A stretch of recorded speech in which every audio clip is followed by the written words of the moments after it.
রাসূলুল্লাহ সাল্লাল্লাহু আলাইহি ওয়াসাল্লাম বলেন, আল কবরু ইম্মা রাওযাতুম মিন রিয়াদিল জান্নাহ ওয়া ইম্মা হুফরাতুম মিন হুফারিন নার।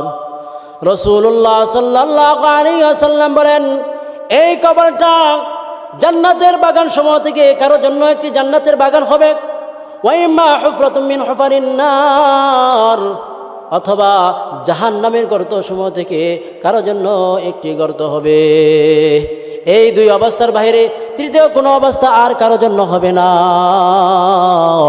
তাই মুহতারাম হাজিরিন, প্রিয় উপস্থিতি, আমরা একটু চিন্তা করে দেখি, আমরা আমাদের দু চোখ বন্ধ করে দেখি, আমার আমলের দ্বারা আমি কি জান্নাতের যাওয়ার জন্য উপক্রম হচ্ছি, নাকি আমার আমলের দ্বারা আমার জন্য জাহান্নাম তৈরি হইতেছে।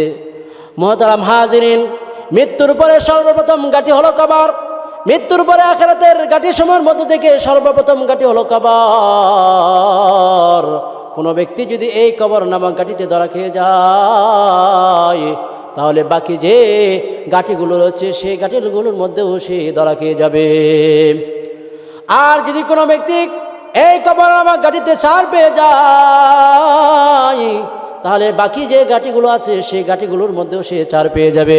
এই কারণেই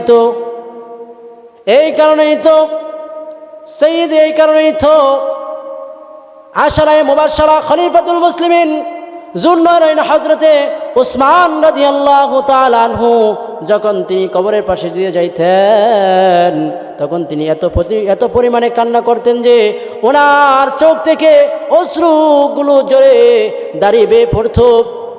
ওনাকে যখন জিজ্ঞাসা করা হলো, ইয়া আমিরুল মুমিনিন, ওগো আমিরুল মুমিনিন, আপনি এত কেন কাঁদতেছেন? আপনি কেন এত কাঁদেন? কবরের পাশে এসে আপনি কেন এত কাঁদেন? আমিরুল মুমিনিন তার উত্তরে বলেছিল, এই কবর হলো আখিরাতের গাঁটের সমূহ থেকে সর্বপ্রথম গাঁটি। কোনো ব্যক্তি যদি এই কবর নামক গাঁটিতে ধরা খেয়ে যায়, তাহলে যে অপর যে গাঁটিগুলো রয়েছে সেই গাঁটিগুলোর মধ্যেও সে ধরা খেয়ে যাবে। এই কারণে রাসূলুল্লাহ সাল্লাল্লাহু আলাইহি ওয়াসাল্লাম আখিরাতের কথা স্মরণ করার জন্য, আখিরাতের প্রতি উদ্বুদ্ধ করার জন্য রাসূলুল্লাহ সাল্লাল্লাহু আলাইহি ওয়াসাল্লাম উম্মতে মুহাম্মাদিকে কবর জিয়ারতের প্রতি উদ্বুদ্ধ করেছেন।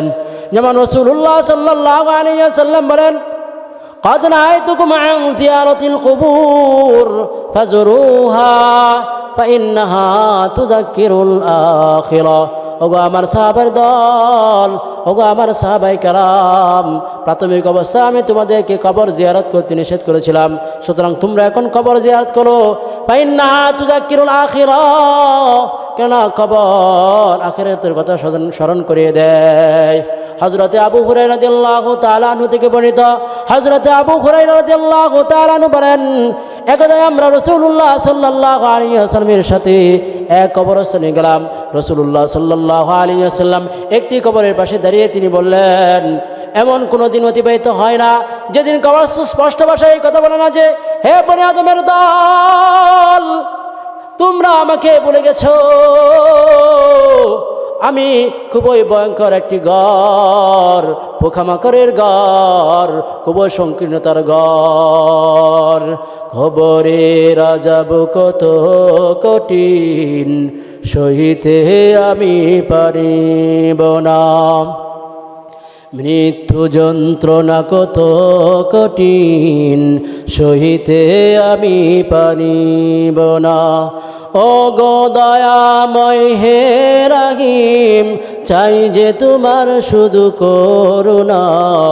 মৃত্যুর যন্ত্রণা কত কঠিন, সহিতে আমি পারিব না।